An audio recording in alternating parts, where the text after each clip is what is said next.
So Liverpool 1, Arsenal 0.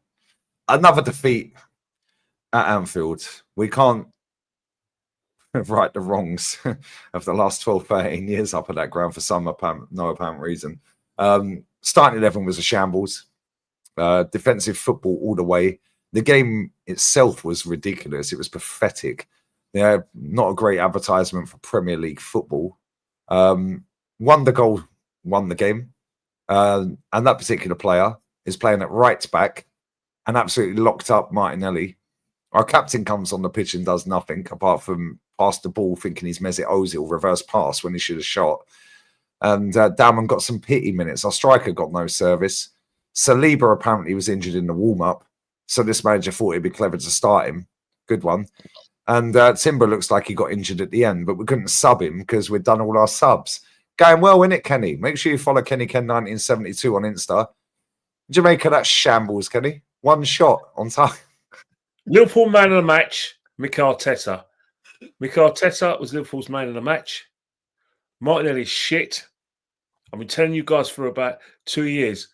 All you guys who are apologists for Martinelli, who use adjectives like Martinelli's slander, I'm going to line you all up against the wall. I'm going to get a bucket of rotten tomatoes. I'm going to chuck it at all of you guys.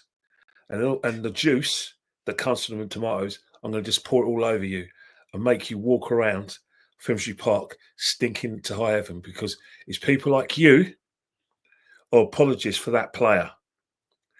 Proof in the pudding. You got a multi-million-pound striker who the majority of fans wanted. The manager, mellowed and decided that he wanted him after all. He makes a run in the first half. All Martinelli has to do is just look up, open his eyes. What does he do?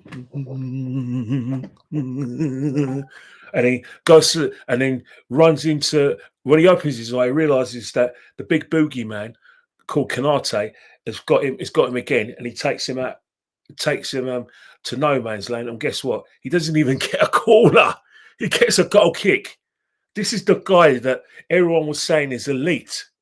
I told you about this guy. I told you that he will French connection everything up. And then you've got our manager. It's no good having all these tools at your disposal. Doesn't make you a tradesman, or as the Aussies say, a tradie. Just what I thought when I saw the team selection. The first thing I thought, right, both Liverpool and Arsenal, both Slot and Arteta have shook hands on a nice little draw, nice little deal.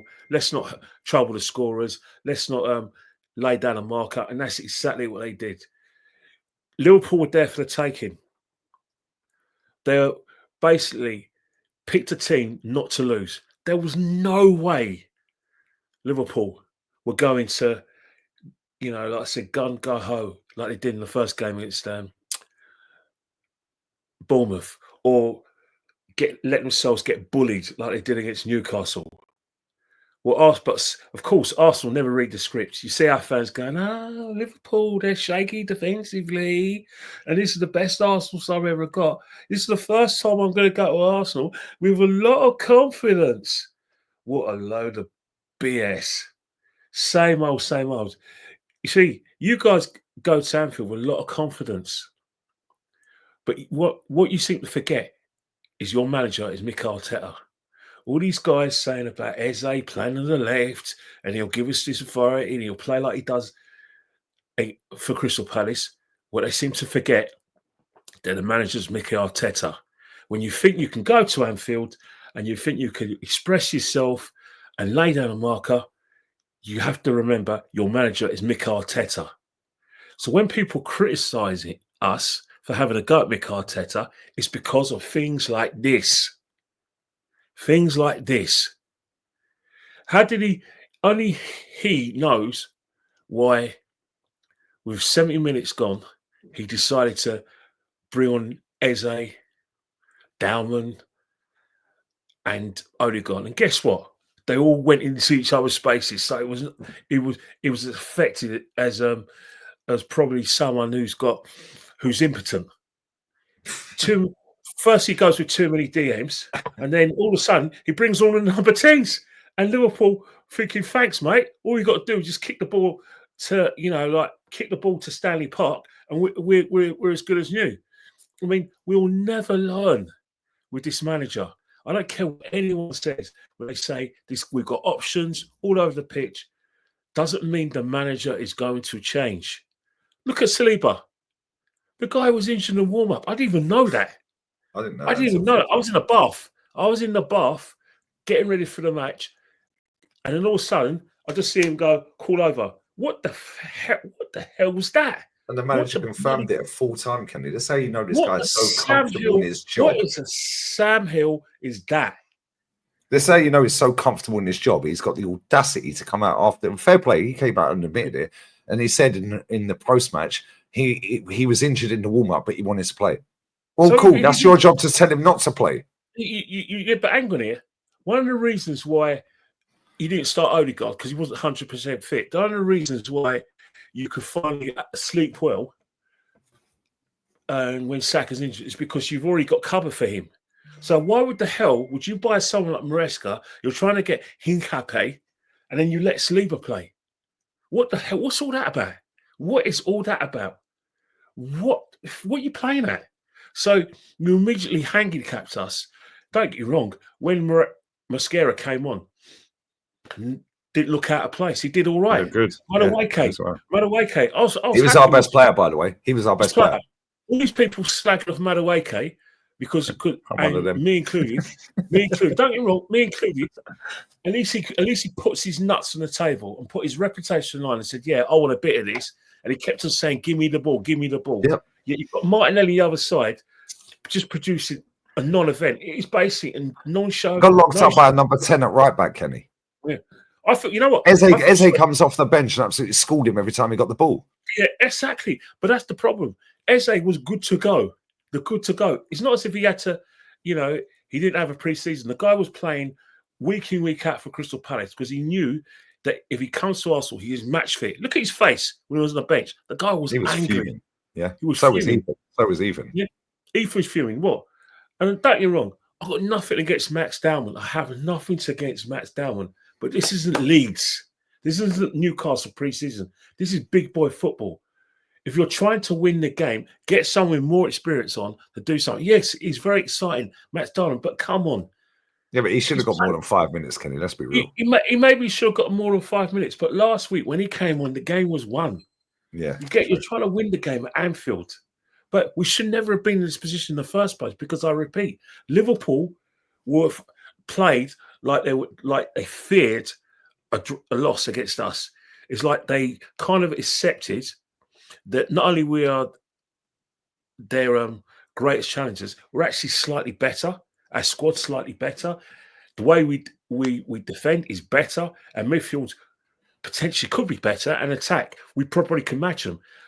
Mo Salah wasn't my 9 games. They generally believed that if anyone's to win the league apart from themselves, it was going to be us. Rebecca Lowe, Arsenal, Liverpool 1, Arsenal 3. All these people saying that we're going to win. But what they don't realise is that we know this guy.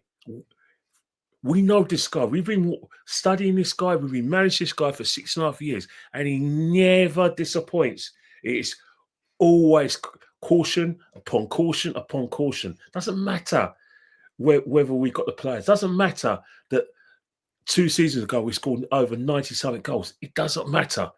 Our best way, our most creative tool was set pieces, and then set pieces were shit. 8 corners, not one shot on target off them. Exactly. And guess what? Guess why? Because Kanate and Van Dijk meet and drink, and all they have to do is to the small guys, all you got to do is just put your hand around them, pull the shirts, and then before it starts, and when the whistle goes, let it go, but make sure there's no momentum for them to run into, and that's all they did. That's all they did. Come on, man. You're meant to be a team that you've got all these attackers, and you still got no creativity. I mean, our best players were sat on the bench, Kenny. Yeah, but you say our best players were sitting on the bench, but the players out there, you Madueke was the only one who showed. Gyökeres, poor guy, mate, got nothing. Got nothing. Declan Rice. This Declan Rice, he's world class. He does this, he does that. That was a pile of shit he put on today. That was just cool. That was just cautious Joe performance. Yeah, he just runs around a lot. And You guys got to gut to me and tell me that I'm out of order when I'm not demanding high standards from Declan Rice. Oh, Declan Rice. Oh, Declan English.